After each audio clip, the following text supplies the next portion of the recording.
আসসালামু আলাইকুম ভিউয়ার্স।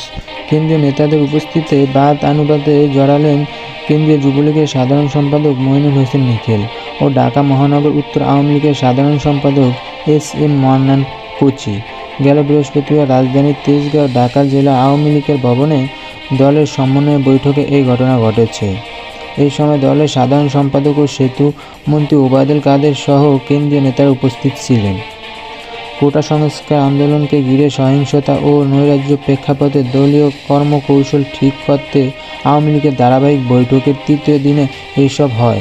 সেখানে তৃণমূল নেতারা সহিংসতা প্রতিরোধ দলীয় নেতাদের পাশে না পেয়ে ক্ষুব্ধ প্রতিক্রিয়া দেখান। কেন্দ্রীয় নেতারা অদ্ভুত পরিস্থিতিতে সামাল দিতে হিমশিম খান। উপস্থিত কয়েকজন নেতারা সমকালকে জানান, এই পরিস্থিতিতে তড়িঘড়ি করে বৈঠক শেষ করার পর ওবায়দুল কাদের তাদের কেন্দ্রীয় ও মহানগর নেতাদের নিয়ে নির্ধারিত কক্ষে বসেন। এ সময় ঢাকা